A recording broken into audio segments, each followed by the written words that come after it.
tout le monde, je suis ravi de vous retrouver pour cette nouvelle vidéo, la première vidéo de la saison. On est la semaine de l'ouverture, donc là il est 6h, je viens juste d'arriver, je vais aller mettre les formes, les cannes, donc on va essayer d'espérer de croiser quelques canards avec le petit toutou, avec Eben qui entame déjà sa 12e saison de chasse, ça commence déjà un peu à compter, donc voilà. Le temps est assez couvert ce matin, il y a quand même pas mal de canards dans le secteur, donc bon, je suis assez confiant pour que j'essaye au moins d'en prélever au moins un. Et puis après on ira se régaler en cuisine. Je sais que vous avez été nombreux à me demander un petit peu de tuto, comment est-ce que je prépare mes oiseaux pour la consommation. Et ben, je vais vous partager ça au fur et à mesure des vidéos après la chasse. Donc voilà. Allez, on va se mettre en place et puis on se retrouve dès qu'on aura un petit peu plus d'action.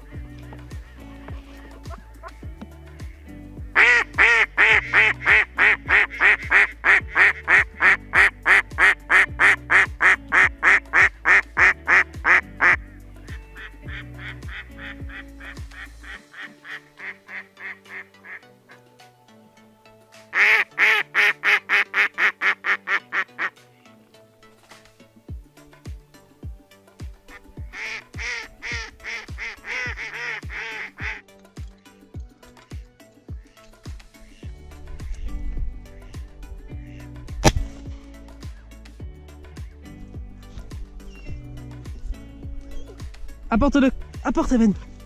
Allez, apporte.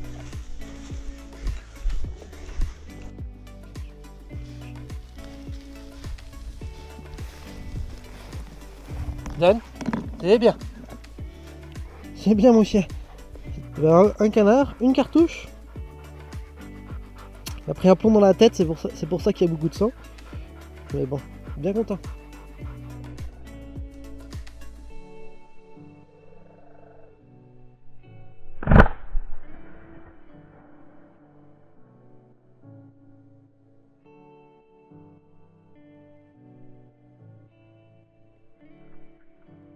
Et bah voilà, le soleil commence à peine à se lever, on a des couleurs splendides.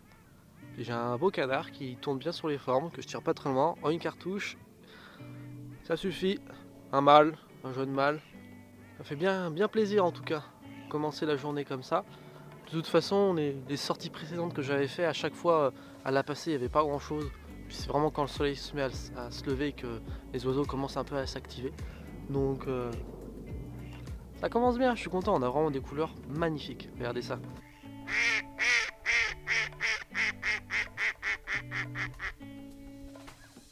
Quatre spatules blanches passent non loin de là.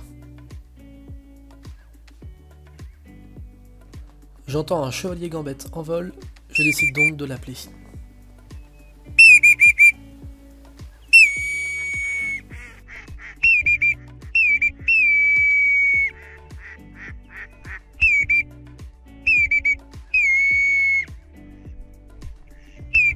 Mais il reste hors de portée.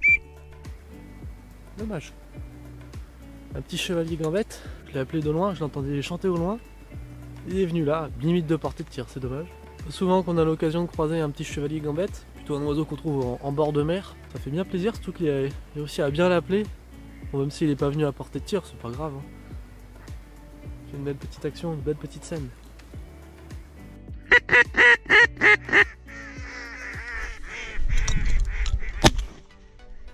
Oh bah je me suis fait surprendre. J'ai regardé un canard là, puis un canard qui était... Je sais pas d'où il arrive ce canard. Bon moi je l'ai séché, on va dire. Mais là j'ai vraiment été surpris. Moi c'est bien, ça fait deux canards en 2 cartouches, super. Ah c'est dommage, je sais pas du tout d'où il est arrivé. Il est arrivé peut-être d'en face là. Parce qu'il y a un canard qui est sorti des arbres juste ici, on va repartir là-bas. Et les cannes ont donné un coup de gueule. Par réflexe, je me suis retourné parce que quand elles chantent, c'est vraiment quand elles voient un oiseau. J'étais un peu étonné qu'elles chantent par rapport au canard que j'étais vraiment en train de voir. Et bah, bingo, j'avais un canard à 10 mètres qui papillonnait au-dessus des formes. Un peu dommage que je l'ai pas vu arriver, mais bon, c'est comme ça. C'est bien. Allez, on va le chercher, on va le chercher, Eben.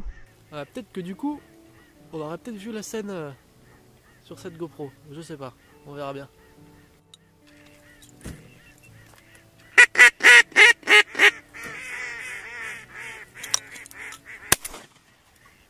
bah, je me suis fait surprendre.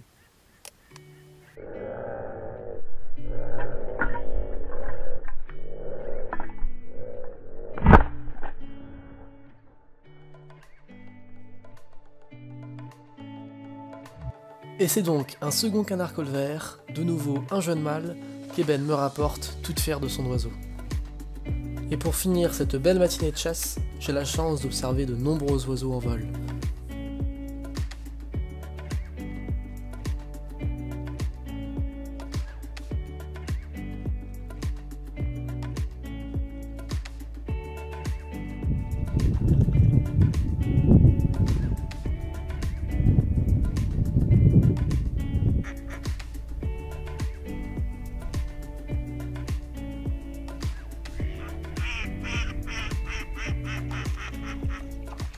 Et ben voilà, fin de matinée, une belle chasse avec ces deux colverts. Une matinée relativement calme quand même.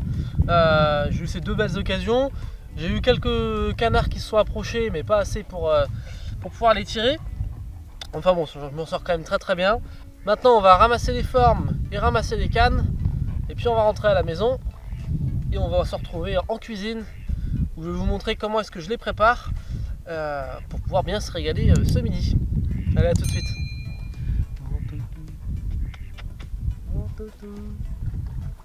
C'est bien même. Et ben voilà, comme prévu, on se retrouve pour préparer un des deux beaux colverts que j'ai prélevé ce matin. Rapidement, comment est-ce que je vais procéder? Je vais prendre les deux magrets sans la peau et je vais plumer seulement les cuisses qui après je vais les faire confire. Mais ce midi on va manger deux magrets, donc je vais vous montrer comment je prépare ça. D'abord on va commencer par plumer les cuisses entièrement. Donc pourquoi je les plume? Parce que pour le confit, avoir la peau sur la chair, c'est quand même bien mieux. Ça la protège beaucoup plus lors de la cuisson et ça apporte encore plus de saveur à la chair. Donc c'est parti, on va plumer ça.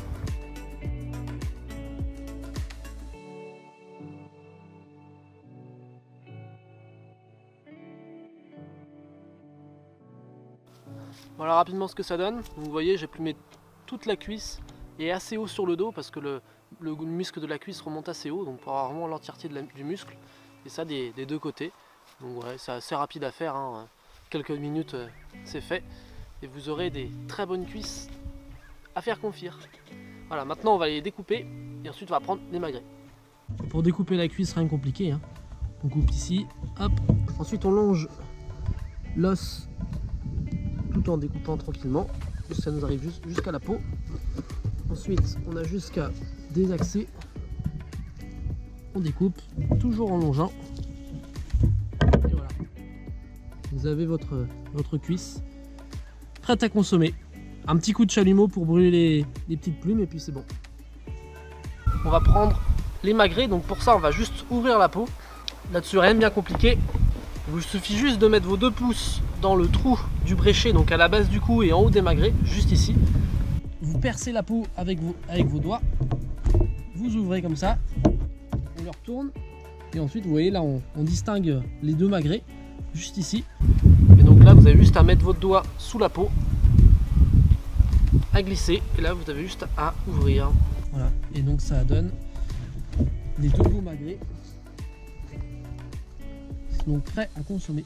Et donc ensuite il suffit juste de les sortir, donc pour ça on longe l'os du bréchet jusqu'au bout, voilà. On découpe toute la viande pour en perdre un minimum. Voilà. On continue de couper tout le long de l'os. Et voilà, vous avez un beau magret de canard prêt à cuisiner. Donc là bien sûr il faut faire le deuxième.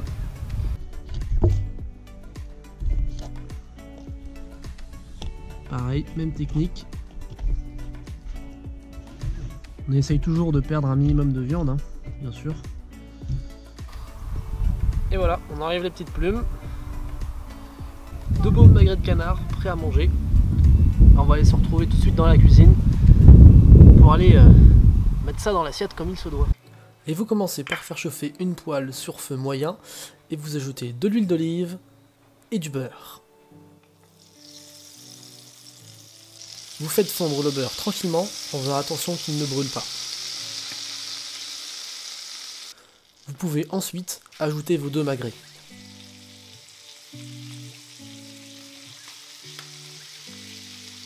Comme vous pouvez le voir, je sépare les 2 aiguillettes des magrets pour que la cuisson du magret soit bien plus homogène. J'assaisonne ensuite avec un petit peu de poivre. Et je complète également avec du piment d'Espelette.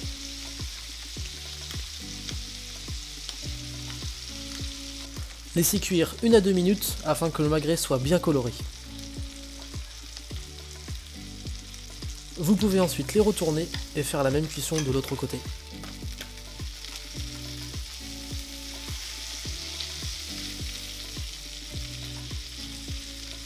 Au bout de 1 à 2 minutes, vous pouvez baisser le feu afin de le cuire un peu plus en profondeur. Vous pouvez les retourner une dernière fois, toujours à feu très doux pour pouvoir bien les cuire en profondeur.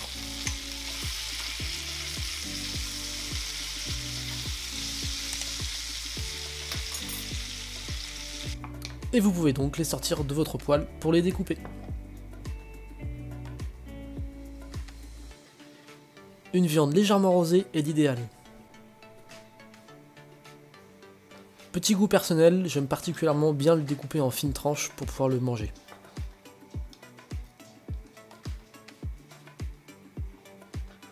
Comme vous pouvez le voir, la cuisson est absolument parfaite. Vous pouvez également le cuire un petit peu plus longtemps si vous n'aimez pas les viandes saignantes, mais la viande risque d'être un peu plus ferme. Et voilà l'assiette finale, avec des petits haricots verts du jardin, un repas de rêve comme on dit, du canard fraîchement tué de ce matin à la chasse. Je sens que ça va être délicieux. J'ai rajouté un petit peu de fleur de sel dessus, c'est super bon à mon avis.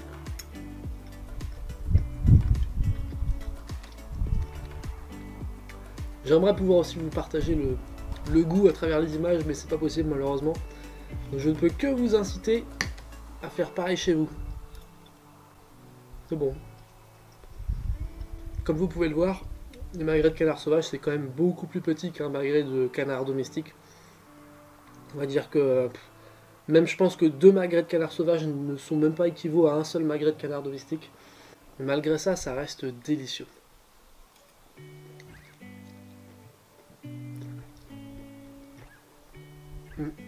C'est bon.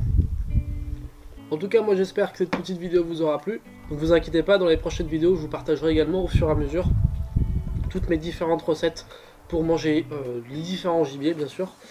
Et je sais que ça vous a beaucoup plu, donc à mon avis, vous en serez très friands. Sur ce, je vous remercie d'avoir regardé cette vidéo. Et puis on se retrouve à très vite. Salut tout le monde.